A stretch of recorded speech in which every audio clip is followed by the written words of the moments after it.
El libro de Urantía, página 1062. Documento 97. Evolución del concepto de Dios entre los hebreos. Los dirigentes espirituales de los hebreos hicieron lo que nadie había conseguido hacer antes que ellos: desantropomorfizaron su concepto de Dios sin convertirlo en una abstracción de deidad solo comprensible para los filósofos. Aún la gente común podía considerar el concepto maduro de Yahvé como padre, si no del individuo, por lo menos de la raza. El concepto de la personalidad de Dios, aunque enseñado con claridad en Salem en los días de Melquisedec, era vago y neblinoso al tiempo de la huida de Egipto y evolucionó tan solo gradualmente en la mente hebraica de generación en generación en respuesta a las enseñanzas de los líderes espirituales. La percepción de la personalidad de Yahvé fue mucho más continua en su evolución progresiva que la de cualquier otro de los atributos de la deidad. Desde Moisés hasta Malaquías hubo un crecimiento ideacional casi ininterrumpido de la personalidad de Dios en la mente hebrea, y este concepto fue eventualmente enaltecido y glorificado por las enseñanzas de Jesús sobre el Padre en el cielo. 1. Samuel, el primero de los profetas hebreos. La presión hostil de los pueblos circunvecinos en Palestina enseñó muy pronto a los jeques hebreos que no tenían esperanza de sobrevivir a menos que confederaran sus organizaciones tribales en un gobierno centralizado.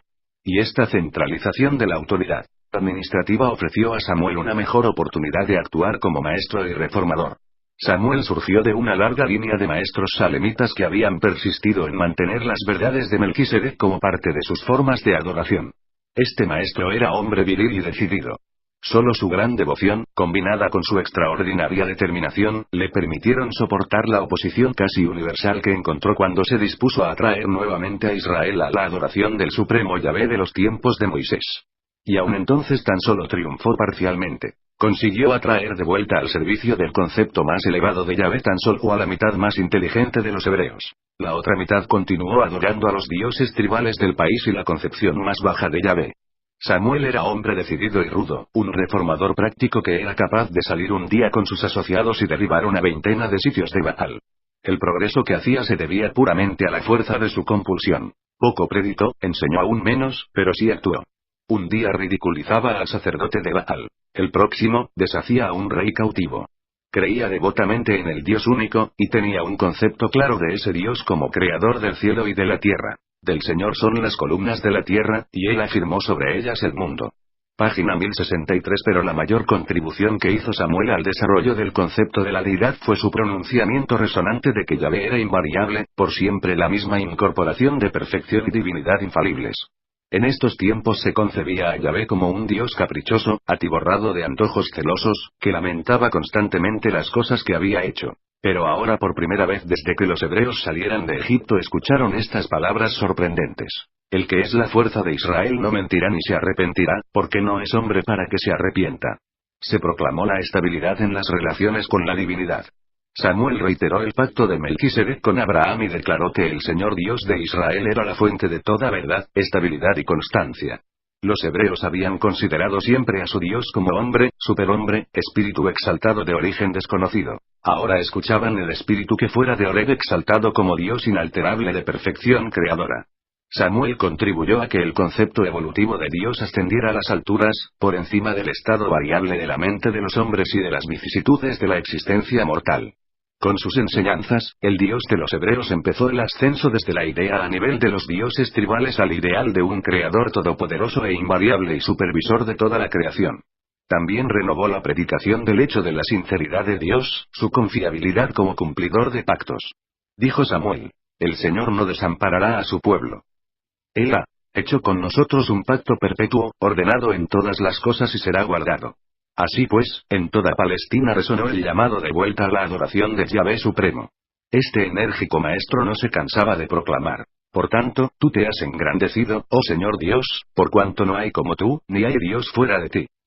Ese momento los hebreos habían considerado el favor de Yahvé principalmente en términos de prosperidad material.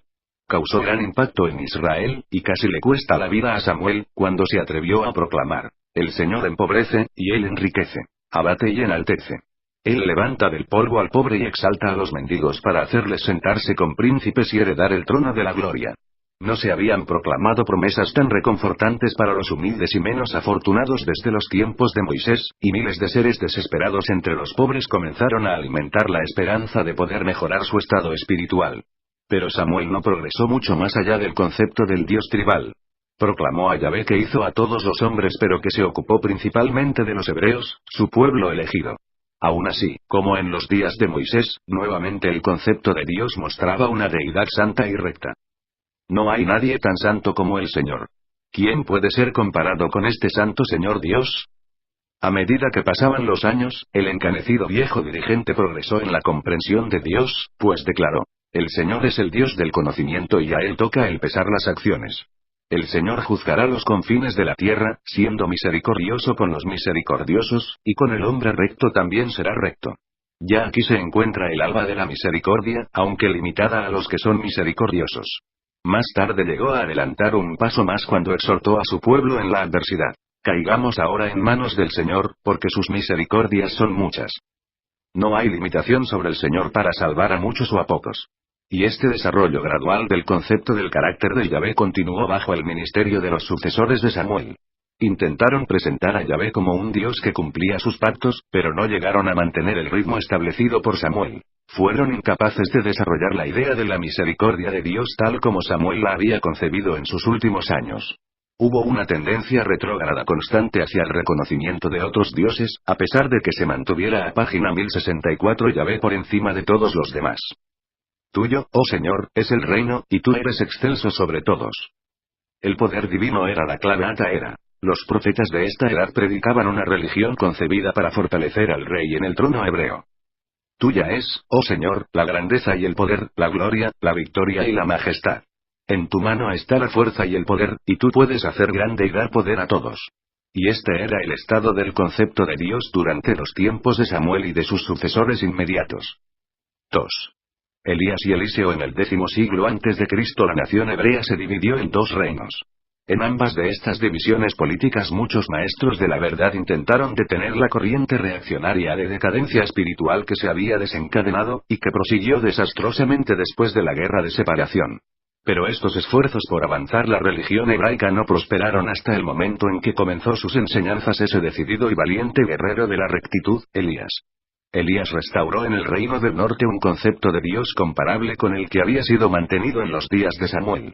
Elías tuvo poca oportunidad de presentar un concepto avanzado de Dios. Estaba muy ocupado, tal como Samuel lo había estado antes que él, en derrotar los altares de Baal y demoler los ídolos de los dioses falsos. Y emprendió sus reformas frente a la oposición de un monarca idólatra. Su tarea fue aún más gigantesca y difícil que a la que se había enfrentado Samuel. Cuando Elías fue llamado, Eliseo, su asociado fiel, tomó en sus manos la tarea y, con la ayuda invaluable del poco conocido Micaías, mantuvo la luz de la verdad viva en Palestina. Pero estos no eran tiempos de progreso en el concepto de la deidad. Los hebreos aún no habían ascendido siquiera al ideal mosaico.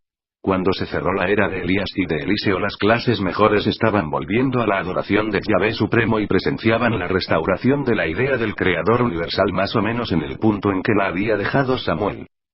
3. Yahvé y Baal. La prolongada controversia entre los creyentes en Yahvé y los seguidores de Baal era un choque socioeconómico de ideologías más que una diferencia en creencias religiosas. Los habitantes de Palestina diferían en su actitud hacia la propiedad privada de la tierra. Las tribus sureñas o errantes de Arabia, los yahveítas, consideraban la tierra como inalienable, como un don de la deidad Atlán. Sostenían que la tierra no se podía vender ni hipotecar. Yahvé habló y dijo: la tierra no se venderá, porque la tierra es mía. Los cananeos norteños y más establecidos baalitas compraban, vendían e hipotecaban libremente sus tierras. La palabra Baal significa propietario. Se fundó el culto de Baal sobre la base de dos doctrinas principales: la primera, la validación del intercambio de propiedad, contratos y pactos, el derecho de comprar y vender tierra. La segunda, se suponía que Baal enviaba lluvia, era el dios de la fertilidad del suelo. Las buenas cosechas dependían del favor de Baal. El culto se ocupaba en su mayor parte de la tierra, su propiedad y su fertilidad. Página 1065. En general los baalitas poseían casas, tierras y esclavos. Eran terratenientes aristócratas y vivían en las ciudades. Cada Baal tenía un lugar secreto, un sacerdocio y sus mujeres sagradas, las prostitutas rituales. De esta diferencia básica respecto de la tierra, evolucionaron los amargos antagonismos de las actitudes sociales, económicas, morales y religiosas exhibidas por los cananeos y los hebreos. Esta controversia socioeconómica no se volvió asunto definitivamente religioso hasta los tiempos de Elías. A partir de los días de este agresivo profeta el asunto fue peleado en un campo más estrictamente religioso, Yahvé contra Baal, y terminó con el triunfo de Yahvé y el subsiguiente impulso hacia el monoteísmo. Elías trasladó la controversia Yahvé-Baal del asunto tierra al aspecto religioso de las ideologías hebrea y canánea. Cuando Acab asesinó a los Nabot en una intriga para obtener posesión de sus tierras, Elías tornó las viejas costumbres de la posesión de tierra en un factor moral y lanzó su campaña vigorosa contra los baalitas. Esta fue también la lucha de los campesinos contra la dominación de las ciudades. Fue principalmente bajo Elías que Yahvé se tornó Elohim. El profeta comenzó como reformador agrario y terminó exaltando la deidad. Había muchos Baal, Yahvé era uno, el monoteísmo triunfó sobre el politeísmo. 4. Amós y Oseas, un paso importante en la transición del dios tribal, del dios que por tanto tiempo habían servido con sacrificios y ceremonias, el Yahvé de los hebreos más primitivos, a un dios que castigaría el crimen y la inmoralidad aún en su propio pueblo, fue tomado por Amós, que apareció de entre las colinas del sur para denunciar la criminalidad, embriaguez, opresión e inmoralidad de las tribus norteñas. No habían proclamado verdades tan resonantes en Palestina desde los tiempos de Moisés. Amós no fue tan solo un restaurador o reformador, fue un descubridor de nuevos conceptos de la deidad. Él mucho proclamó sobre Dios lo que sus predecesores ya habían anunciado y valientemente atacó la creencia en un ser divino que tolerara el pecado en su así llamado pueblo elegido. Por primera vez desde los días de Melquisedec los oídos del hombre oyeron la denuncia de la doble norma de la justicia y la moralidad nacionales. Por primera vez en su historia los oídos hebreos oyeron que su propio Dios, Yahvé, no toleraría el crimen y el pecado en sus vidas así como no lo toleraba en la vida de otros pueblos.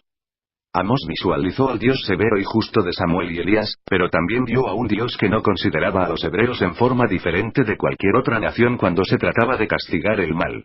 Este era un ataque directo contra la doctrina egoísta del pueblo elegido, y muchos hebreos de aquellos días lo resintieron amargamente. Dijo Amós: aquel que formó los montes y creó el viento, buscará a aquel que hizo las Pléyades y el Orión, que torna la sombra de la muerte en amanecer y hace oscurecer el día como noche. Al denunciar a sus semejantes semireligiosos, contemporizadores y a veces inmorales, intentó retratar la justicia inexorable de un Yahvé inalterable cuando dijo de los hacedores del mal: aunque se escondan en las profundidades del infierno, de allí los sacaré. Aunque suban a las alturas de los cielos, de allí los haré bajar.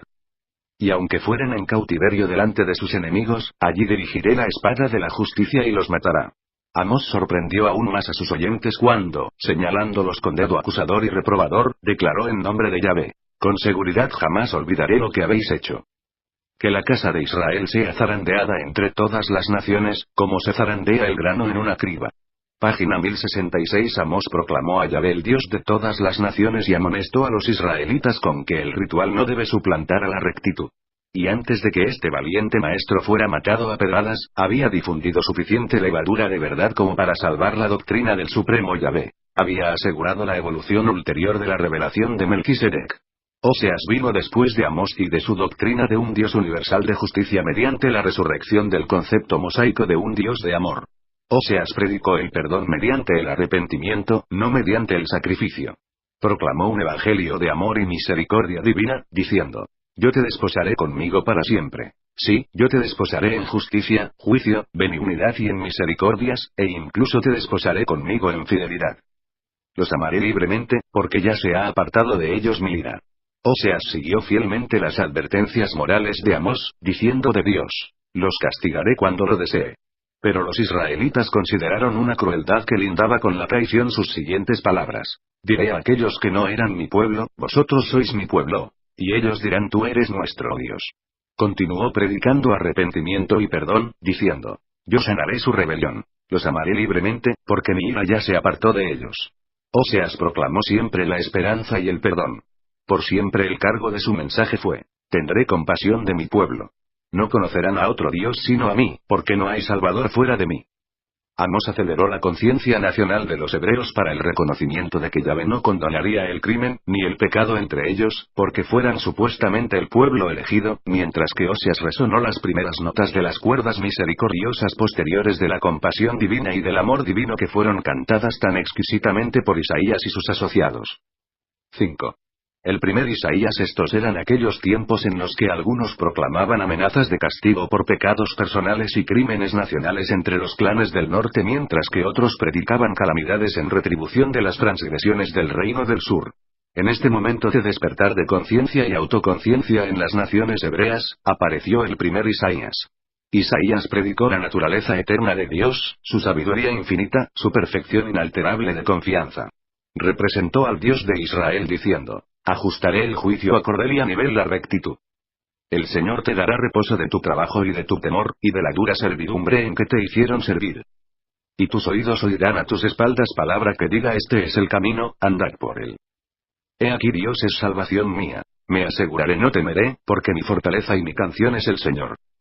Venid luego, dice el Señor, y estemos a cuenta. Si vuestros pecados fueren como la grana, como la nieve serán emblanquecidos. Si fueren rojos como el carmesí, vendrán a ser como blanca lana.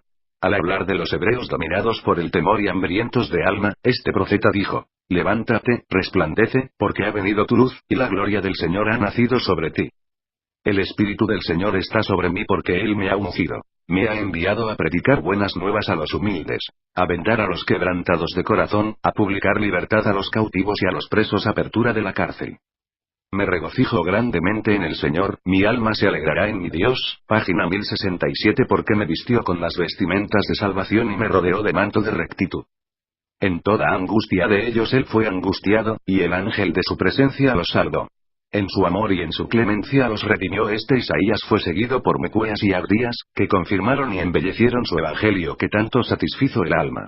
Y estos dos valientes mensajeros denunciaron audazmente los rituales sacerdotales de los hebreos y atacaron temerariamente todo el sistema de sacrificios.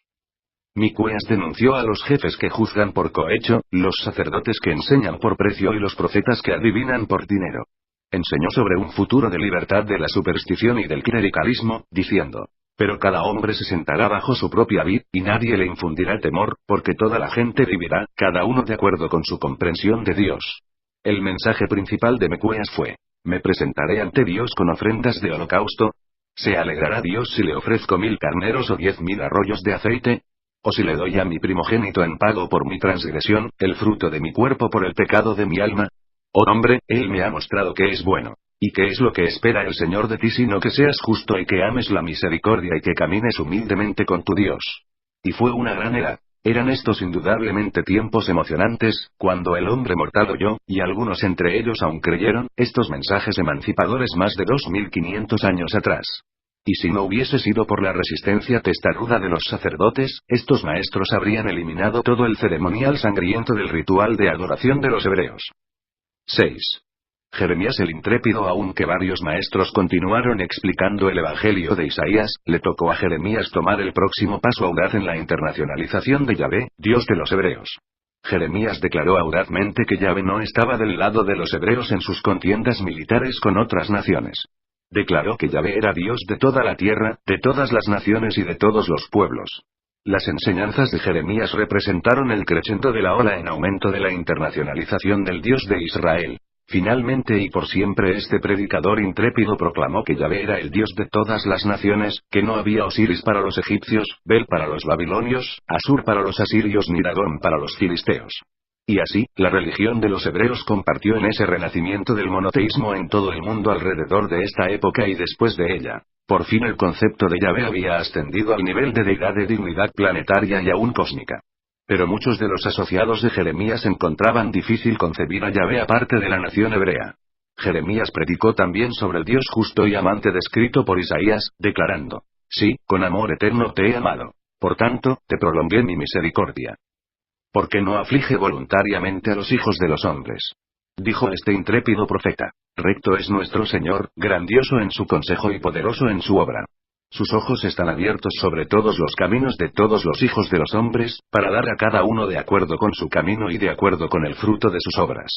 Pero se consideró traición blasfema cuando, durante el sitio de Jerusalén, él dijo: y ahora yo he puesto estas tierras en manos de Nabucodonosor, rey de Babilonia, mi siervo.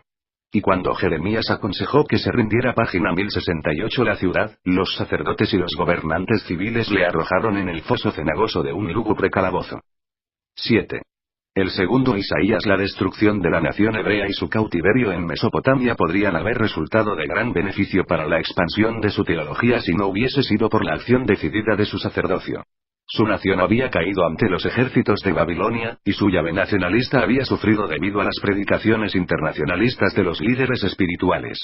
Fue resentimiento por la pérdida de su Dios nacional lo que condujo a los sacerdotes judíos a inventar tantas fábulas y multiplicar acontecimientos de aspecto milagroso en la historia hebrea en sus esfuerzos por restaurar la idea de los judíos como pueblo elegido aún del concepto nuevo y ampliado de un Dios internacionalizado de todas las naciones.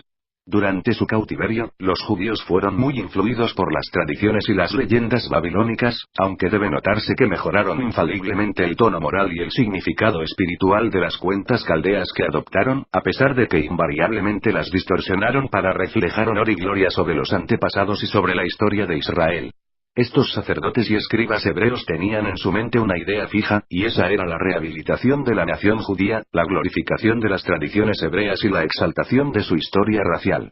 Si existe resentimiento por el hecho de que los sacerdotes transmitieron sus ideas erróneas a una porción tan grande del mundo occidental, debe recordarse que no lo hicieron intencionalmente. No declaraban escribir por inspiración. No hicieron profesión de escribir un libro sagrado. Estaban meramente preparando un libro de texto con el objeto de estimular el valor en decadencia de sus semejantes en cautiverio. Su objetivo era claramente mejorar el espíritu y el estado de ánimo nacional de sus compatriotas. Fueron los hombres de una época posterior los que reunieron estos escritos en un libro de guía de enseñanzas supuestamente infalibles. El sacerdocio judío hizo uso liberal de estos escritos posteriormente a la época del cautiverio, pero se vieron grandemente dificultados en su influencia sobre sus semejantes cautivos por la presencia de un profeta joven e indomable, Isaías el segundo, que se había convertido plenamente al Dios de justicia, amor, rectitud y misericordia del Isaías más anciano. También creía con Jeremías que Yahvé se había vuelto el Dios de todas las naciones. Predicó estas teorías de la naturaleza de Dios con tal eficacia que convirtió del mismo modo a los judíos y a sus capturadores. Este joven predicador dejó en registros sus enseñanzas, mientras que los sacerdotes hostiles e implacables los intentaron divorciar de toda asociación con él, aunque el mero respeto por su belleza y su grandeza condujo a la incorporación de estos escritos entre los escritos del primer Isaías. Así pueden encontrarse los escritos de este segundo Isaías en el libro de ese nombre, comprendiendo los capítulos del 40 al 55. Ningún profeta ni maestro religioso desde Maquiventa hasta el tiempo de Jesús alcanzó el concepto elevado de Dios que Isaías el segundo proclamó durante estos días de cautiverio. El Dios que proclamó este dirigente espiritual no era pequeño, antropomorfo ni hecho por el hombre. He aquí que hace desaparecer las islas como gotas. Y como son más altos los cielos que la tierra, así son mis caminos más altos que vuestros caminos, y mis pensamientos más altos que vuestros pensamientos. Página 1069. Por fin Maquiventa Melquisedec contemplaba maestros humanos que proclamaban al verdadero Dios ante el hombre mortal. Como Isaías el primero, este dirigente predicaba un Dios de creación y gobierno universales. Yo hice la tierra y creé sobre ella al hombre. No la creé en vano. Para que fuese habitada la formé.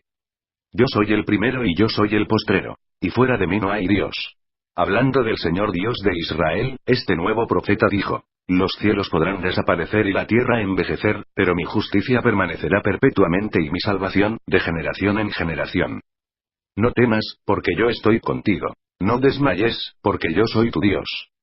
No hay Dios fuera de mí, Dios justo y un Salvador. Y reconfortó a los cautivos judíos, tal como ha reconfortado a miles y miles de personas desde entonces al escuchar las siguientes palabras. Ahora, así dice el Señor, yo te he creado, yo te he redimido, yo te he llamado por tu nombre. Mío eres tú. Cuando pases por las aguas, yo estaré contigo puesto que eres preciado a mi vista. ¿Acaso puede una mujer olvidar a su niño que amamanta y no tener compasión de su hijo? Sí, ella puede olvidar, pero yo no olvidaré a mis hijos, porque los tengo esculpidos en la palma de mis manos. Aún los he protegido con la sombra de mis manos. Que el malvado abandone sus malos caminos y el hombre injusto sus pensamientos, que vuelva al Señor, y tendrá su misericordia y a nuestro Dios, porque Él perdona abundantemente. Volved a escuchar el evangelio de esta nueva revelación del Dios de Salem. Como pastor apacentará su rebaño. En su brazo llevará los corderos y en su seno los llevará. Él da esfuerzo al cansado y multiplica las fuerzas al que no tiene ninguna. Los que esperan al Señor tendrán nuevas fuerzas. Levantarán alas como águilas. Correrán y no se cansarán. Caminarán y no se fatigarán. Este Isaías condujo una vasta propaganda del evangelio del concepto ampliado del Supremo Yahvé. Rivalizaba con Moisés en su elocuencia al retratar al Señor Dios de Israel como el Creador universal. Su ilustración de los atributos infinitos del Padre Universal era poética. Jamás se han vuelto a hacer declaraciones más hermosas sobre el Padre Celeste. Como los Salmos, los escritos de Isaías se encuentran entre las presentaciones más sublimes y verdaderas del concepto espiritual de Dios que hayan llegado jamás a oído mortal antes de la llegada de Micael a Urantía. Escuchad su retrato de la deidad. Yo soy el alto y el elevado que habita la eternidad. Soy el primero y el postrero, y fuera de mí no hay otro Dios. Y he aquí que no se ha acortado la mano del Señor para salvar, ni se ha agravado su oído para oír. Fue una doctrina nueva en el pueblo judaico cuando este profeta benigno, pero decidido, persistió en su predicación de la constancia divina, de la fidelidad de Dios. Declaró que Dios no olvidará, Dios no abandonará. Este audaz maestro proclamó que el hombre estaba relacionado estrechamente con Dios, diciendo: todos los llamados de mi nombre, para gloria mía los he creado, y ellos serán mi alabanza. Yo mismo, soy el que borro sus transgresiones para mi satisfacción, y no me acordaré sus pecados. Escuchad a este gran hebreo derrocar el concepto de un Dios nacional proclamando gloriosamente la divinidad del Padre Universal, del cual dice: el cielo es mi trono, y la tierra estrado de mis pies. Sin embargo, el Dios de Isaías era santo, majestuoso, justo e inescrutable. El concepto del Yahvé airado, vengativo y celoso de los beduinos del desierto prácticamente ha desaparecido. Un nuevo concepto del Yahvé supremo y universal ha aparecido en la mente del hombre mortal, para nunca más desaparecer. La realización de la justicia divina ha comenzado a destruir la magia primitiva y el página 1070 miedo biológico. Por fin se presenta al hombre un universo de ley y orden y a un Dios universal de atributos confiables y finales. Y este predicador del Dios excelso no cesó jamás de proclamar a este Dios de amor. Yo habito en la altura y la santidad, y con el quebrantado y humilde de espíritu. Y aún más este gran maestro habló palabras de consuelo a sus contemporáneos. El Señor te guiará continuamente y satisfacerá tu alma. Serás como huerto de riego y como manantial de aguas, cuyas aguas nunca faltan. Y si vendrá el enemigo como río, el Espíritu del Señor levantará una defensa contra él. Nuevamente brilló el Evangelio de Melquisedec, destructor del temor, y la religión de Salem que origina confianza para bendición de la humanidad. El valiente y perspicaz Isaías eclipsó en forma eficaz al Yahvé nacionalista gracias a su descripción sublime de la majestad y omnipotencia universal del Yahvé supremo, Dios de amor, gobernante del universo y Padre afectuoso de toda la humanidad. Desde aquellos días pletóricos el concepto más elevado de Dios en el occidente ha comprendido la justicia universal, la misericordia divina y la rectitud eterna. En palabras bellísimas y con donaire inigualado, este gran maestro describió al Creador Todopoderoso como un Padre omniamante. Este profeta del cautiverio predicó a su pueblo y a aquellos de muchas naciones que le escucharon junto al río en Babilonia. Y este segundo Isaías hizo mucho para contrarrestar los muchos conceptos raciales egoístas y erróneos sobre la misión del Mesías prometido. Pero en su esfuerzo no triunfó totalmente. Si los sacerdotes no se hubiesen dedicado a aumentar un nacionalismo mal entendido, las enseñanzas de los dos Isaías habrían preparado el terreno para el reconocimiento y la recepción del Mesías prometido. 8. La historia sagrada y la profana. La costumbre de considerar el registro de las experiencias de los hebreos como historia sagrada, y las transacciones del resto del mundo historia profana, es responsable de mucha de la confusión que existe en la mente humana en cuanto a la interpretación de la historia. Y esta dificultad surge porque no existe una historia secular de los judíos. Una vez que los sacerdotes del exilio en Babilonia habían preparado su nuevo registro de las transacciones supuestamente milagrosas de Dios con los hebreos, la historia sagrada de Israel tal como se halla ilustrada en el Antiguo Testamento, destruyeron cuidadosa y completamente los registros existentes de los asuntos hebreos, libros tales como las obras de los reyes de Israel y las obras de los reyes de Judá, juntamente con varios otros registros más o menos precisos de la historia hebrea. Para comprender de qué manera la presión devastadora y la fuerza inescapable de la historia secular aterrorizaba a los judíos cautivos y dominados por extraños, hasta el punto que intentaron reescribir completamente y refundir su propia historia, debemos resumir brevemente el registro de su confusa experiencia nacional. Debe recordarse que los judíos no lograron desarrollar una filosofía no teológica adecuada de la vida. Lidiaban con su concepto original y egipcio de la recompensa divina por la rectitud combinada con los extremos castigos del pecado. El drama de Job fue en cierto modo una protesta contra esta filosofía errónea.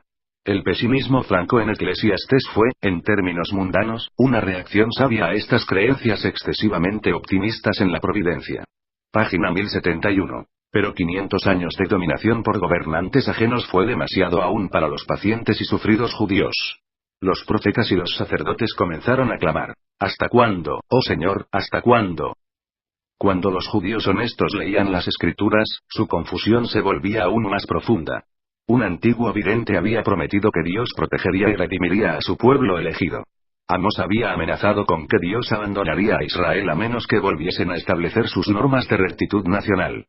El escriba del Deuteronomio había ilustrado la gran elección, entre el bien y el mal, entre la bendición y la maldición. Isaías el primero había predicado un rey liberador benéfico. Jeremías había proclamado una era de rectitud interior, el pacto escrito en las tablas del corazón. El segundo Isaías habló de salvación por sacrificio y redención. Ezequiel proclamó la salvación mediante el servicio de la devoción, y Esdras prometió prosperidad por adherencia a la ley. Pero a pesar de todo esto seguían en servidumbre, y la liberación no venía. Entonces Daniel presentó el drama de una crisis inminente, la destrucción de la gran imagen y el establecimiento inmediato del régimen perpetuo de la rectitud, el reino mesiánico.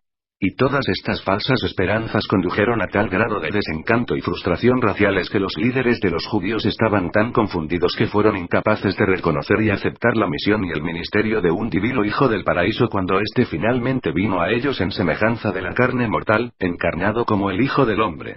Todas las religiones modernas se han equivocado gravemente al intentar dar una interpretación milagrosa a ciertas épocas de la historia humana.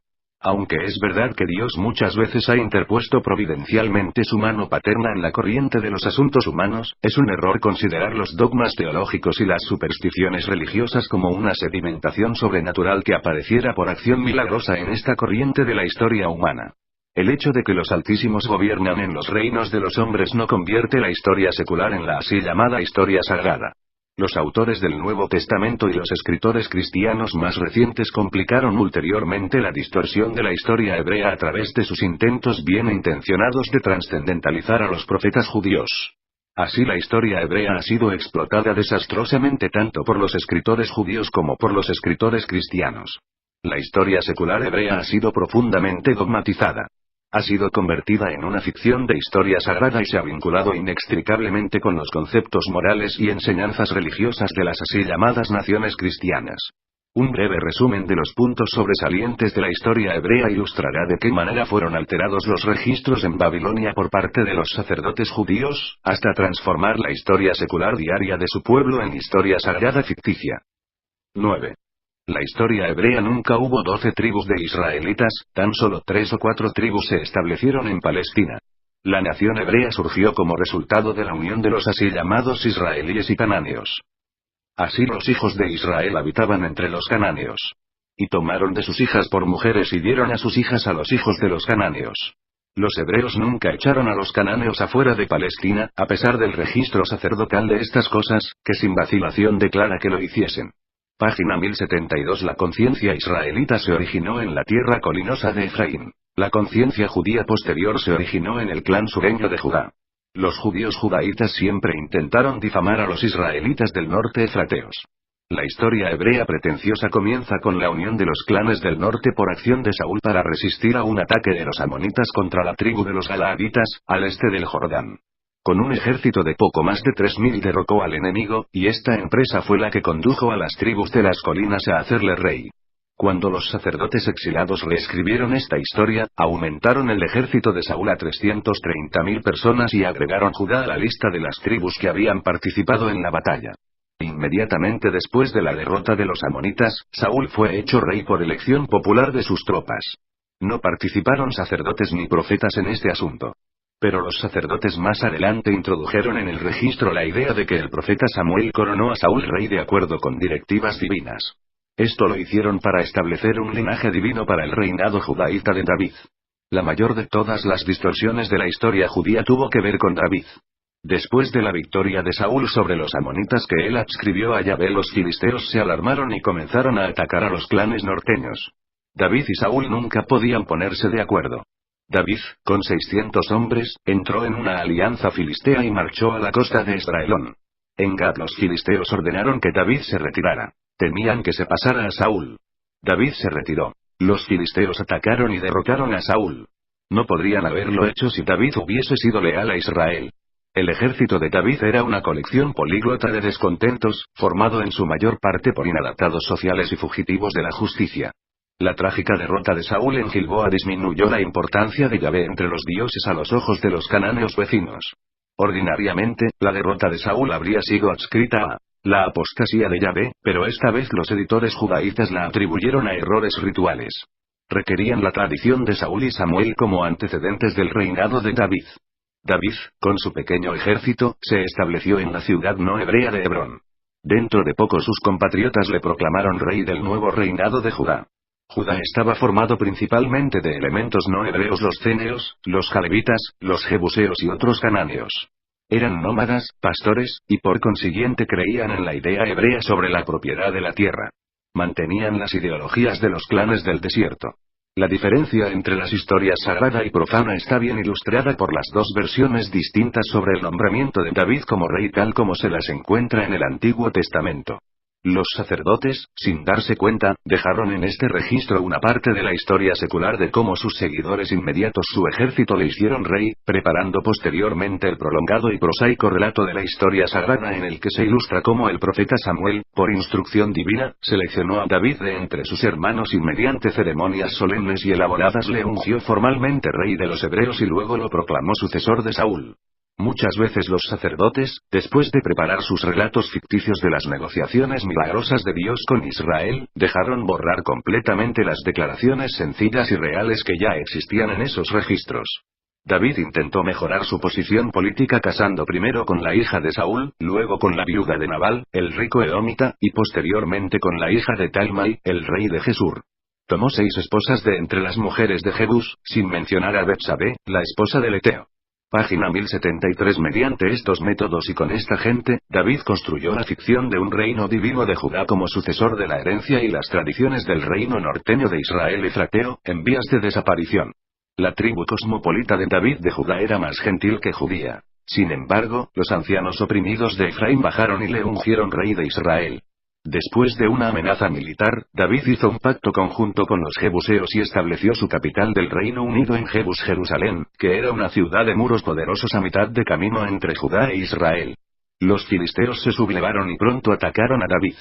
Después de una feroz batalla fueron derrotados, y nuevamente se estableció Yahvé como el Señor Dios de las huestes. Pero Yahvé debía, por fuerza, compartir parte de la gloria con los dioses cananeos, porque la mayoría de los componentes del ejército de David no era hebrea. Por lo tanto, aparece en vuestros registros desapercibido de los editores judaítas esta declaración reveladora: Yahvé quebrantó a mis enemigos delante de mí. Por esto llamó el nombre de aquel lugar Baal Peracim. Y así lo hicieron porque el 80% de los soldados de David eran baalitas. David explicó la derrota de Saúl en Gilboa señalando que Saúl había atacado una ciudad canánea, Gabaón, cuyo pueblo tenía un tratado de paz con los efrateos. Por ello, Yahvé le abandonó. Aún en los tiempos de Saúl, David había defendido la ciudad canánea de Keila contra los filisteos, y luego hizo su capital en una ciudad cananita. De acuerdo con la política de compromiso con los cananeos, David entregó a 7 de los descendientes de Saúl a los gabaonitas para que los ahorcaran. Después de la derrota de los filisteos, David ganó posesión del arca de Yahvé, la trajo a Jerusalén e hizo oficial la adoración de Yahvé en su reino. A continuación estableció pesados tributos en las tribus vecinas: los edomitas, los moabitas, los amonitas y los sirios. La maquinaria política corrompida de David empezó a tomar posesión personal de las tierras al norte, violando las costumbres hebreas establecidas, y pronto ganó control de las tarifas de las caravanas, anteriormente recolectadas por los filisteos. Luego se produjo una serie de atrocidades que culminaron con el asesinato de Urías. Se adjudicaban todas las apelaciones judiciales en Jerusalén. Ya no podían los ancianos administrar la justicia. No es de extrañar que estallara una rebelión.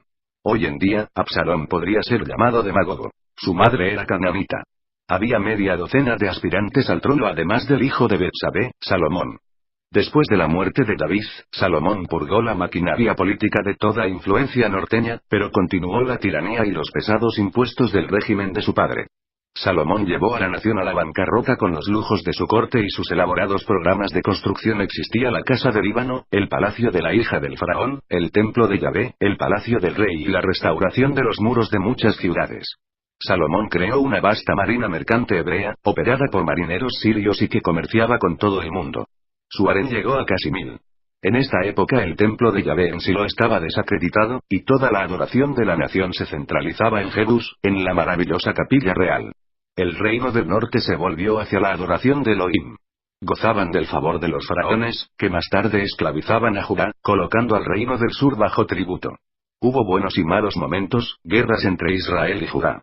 Después de 4 años de guerra civil y 3 dinastías, Israel cayó bajo el gobierno de los déspotas de la ciudad, que comenzaron a vender tierras.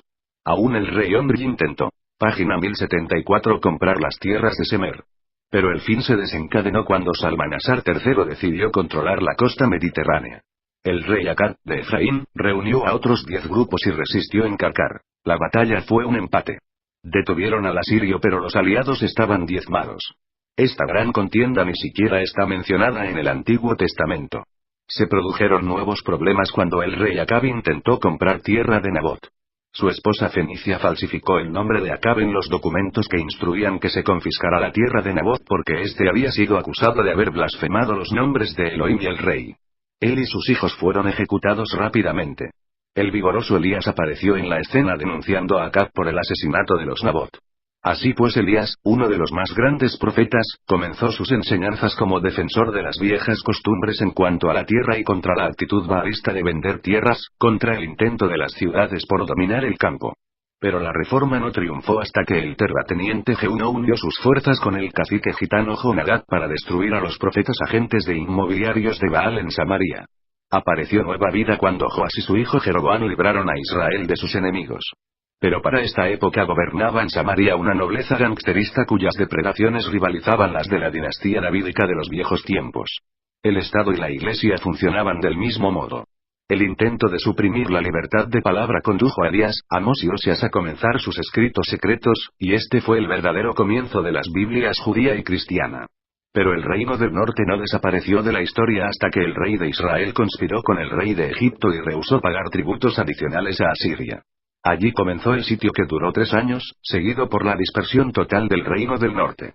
Efraín e Israel desapareció así. Judá, los judíos, el resto de Israel, había comenzado la concentración de las tierras en las manos de unos pocos, tal como dijo Isaías, juntando casa a casa y campo a campo. Dentro de poco había en Jerusalén un templo de Baal al lado del templo de Yahvé. Este reino de terror terminó mediante una sublevación monoteísta dirigida por el rey adolescente Joás, que dirigió las cruzadas de Yahvé durante 35 años. El siguiente rey, Amasías, tuvo problemas por la sublevación de los contribuyentes edomitas y sus vecinos. Después de una victoria notable, atacó a sus vecinos del norte y fue igualmente derrotado. Entonces se rebelaron los campesinos. Asesinaron al rey y sentaron en el trono a su hijo de 16 años. Este fue Azarías, llamado Uzías por Isaías. Después de Uzías, las cosas fueron empeorando, y Judá existió durante 100 años pagando tributos a los reyes de Asiria. Isaías el primero les dijo que Jerusalén, puesto que era la ciudad de Yahvé, jamás caería. Pero Jeremías no vaciló en proclamar su caída. La verdadera destrucción de Judá se originó debido a un círculo de políticos corrompidos y ricos que operaban bajo el gobierno de un rey adolescente, Manasés. La economía cambiante favoreció el retorno de la adoración de Baal, cuyas negociaciones sobre la propiedad privada de la tierra iban contra la ideología de Yahvé. La caída de Asiria y la ascendencia de Egipto trajeron la liberación a Judá durante un tiempo, y los campesinos tomaron el poder. Bajo Josías ellos destruyeron el círculo de políticos corrompidos de Jerusalén. Pero esta era llegó a un fin trágico cuando Josías presumió interceptar el poderoso ejército de Necao que se trasladaba por la costa desde Egipto para asistir a Asiria contra Babilonia. Y fue totalmente destruido, y Judá pasó a pagar tributo a Egipto. El partido político de Baal volvió a tener poder en Jerusalén, y así comenzó la verdadera esclavitud egipcia. Comenzó un período en el cual los políticos Baal controlaban tanto los tribunales como el sacerdocio. La adoración página 1075 de Baal era un sistema económico y social que tenía que ver con los derechos de propiedad así como también con la fertilidad del suelo. Con la caída de Necao derrocado por Nabucodonosor, Judá cayó bajo el gobierno de Babilonia y se le otorgaron 10 años de gracia, pero pronto se rebeló. Cuando Nabucodonosor alzó las armas contra ellos, los judaítas comenzaron reformas sociales, como por ejemplo liberar a los esclavos, para influir sobre Yahvé. Cuando el ejército babilonio se retiró temporalmente, los hebreos se regocijaron de que su magia de reforma les había liberado. Fue durante este período cuando Jeremías les dijo de una ruina inminente, y poco después volvió Nabucodonosor. Así pues el fin de Judá se produjo repentinamente. La ciudad fue destruida y el pueblo fue llevado a Babilonia. La lucha Yahvé-Baal terminó con el cautiverio. Y el cautiverio llevó los restos de Israel al monoteísmo. En Babilonia los judíos llegaron a la conclusión de que no podían existir como pequeño grupo en Palestina, con sus propias costumbres sociales y económicas peculiares, y que, si sus ideologías habían de dominar, debían convertir a los gentiles. Así se originó su nuevo concepto de destino, la idea de que los judíos deben ser los servidores elegidos de Yahvé. La religión judía del Antiguo Testamento evolucionó realmente en Babilonia durante el cautiverio. La doctrina de la inmortalidad también tomó forma en Babilonia. Los judíos habían pensado que la idea de la vida futura le quitaba importancia a su evangelio de justicia social. Ahora por primera vez la teología desplazaba a la sociología y a la economía. La religión estaba tomando forma como sistema de pensamiento y conducta humanos, separándose cada vez más de la política, la sociología y la economía. Así pues, la verdad sobre el pueblo judío divulga que mucho de lo que se ha considerado historia sagrada resulta ser no mucho más que la crónica de la historia profana común. El judaísmo fue el terreno en el cual creció el cristianismo, pero los judíos no eran un pueblo milagroso. 10. La religión hebrea, sus dirigentes habían enseñado a los israelitas que ellos eran un pueblo elegido, no por indulgencia especial y monopolio del favor divino, sino por el servicio especial de llevar la verdad del Dios único a todas las naciones. Y habían prometido a los judíos que, si estos cumplían con su destino, se harían los líderes espirituales de todos los pueblos, y que el Mesías venidero reinaría sobre ellos y sobre todo el mundo como príncipe de la paz. Cuando los judíos fueron liberados por los persas, volvieron a Palestina solo para caer esclavos de su propio código dominado por el sacerdocio, de leyes, sacrificios y rituales. Y así como los clanes hebreos rechazaron la maravillosa historia de Dios presentada en la oración de despedida de Moisés a favor de los rituales de sacrificio y arrepentimiento, del mismo modo estos restos de la nación hebrea rechazaron el magnífico concepto del segundo Isaías a favor de las reglas, reglamentaciones y rituales de su sacerdocio en crecimiento. El egoísmo nacional, la fe falsa y un mal entendido del concepto del Mesías prometido, y la esclavización y la tiranía, cada vez más pesadas, del sacerdocio, silenciaron para siempre las voces de los dirigentes espirituales excepto Daniel, Ezequiel, Ageo y Malaquías. Y desde aquel día hasta el tiempo de Juan Bautista, todo Israel experimentó una retrogresión espiritual cada vez más grave. Pero los judíos no perdieron jamás el concepto del Padre Universal. Aún hasta el siglo XX después de Cristo han continuado siguiendo este concepto de la deidad.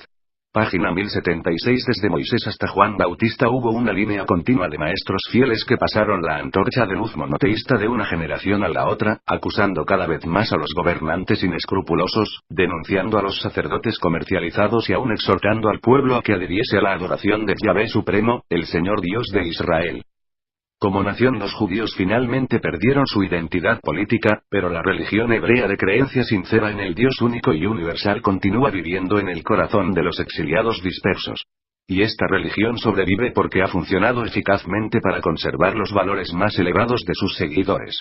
La religión judía preservó los ideales de un pueblo pero no supo fomentar el progreso y alentar el descubrimiento filosófico creador en los reinos de la verdad. La religión judía tenía muchos defectos, era deficiente en filosofía y casi vacía de cualidades estéticas, pero sí conservó los valores morales. Por lo tanto persistió. El Yahvé Supremo, comparado con otros conceptos de la deidad, era claro, vívido, personal y moral. Los judíos amaban la justicia, la sabiduría, la verdad y la rectitud como pocos pueblos lo han hecho, pero contribuyeron menos que cualquier otro pueblo a la comprensión intelectual y el entendimiento espiritual de estas cualidades divinas. Aunque la teología hebrea se negó a expandirse, desempeñó un papel importante en el desarrollo de otras dos religiones mundiales, el cristianismo y el mahometanismo. La religión judía persistió también debido a sus instituciones. Es difícil que una religión sobreviva como práctica privada de individuos aislados. Este ha sido siempre el error de los dirigentes religiosos al ver los males de la religión institucionalizada. Tratan de destruir la técnica de funcionamiento de grupo. En lugar de destruir todo el ritual, sería mejor que lo reformaran. A este respecto Ezequiel fue más sabio que sus contemporáneos. Aunque se unió a ellos insistiendo en la responsabilidad moral personal, también se dispuso a establecer la observación fiel de un ritual superior y purificado. Y así los sucesivos maestros de Israel cumplieron la mayor hazaña en la evolución de la religión que jamás se viera en Urantía, la transformación paulatina pero ininterrumpida del concepto bárbaro del demonio salvaje Yahvé, el dios celoso y el espíritu cruel del volcán Sinaí que fulmina, al concepto más reciente, exaltado y extenso del Yahvé supremo, creador de todas las cosas y padre amante y misericordioso de toda la humanidad. Y este concepto hebraico de Dios fue la visualización humana más elevada del Padre Universal hasta el momento en que se expandió ulteriormente y fue ampliado tan exquisitamente por las enseñanzas personales y el ejemplo de vida de su hijo, Micael de Nevadón. Presentado por un Melquisedec de Nevadón.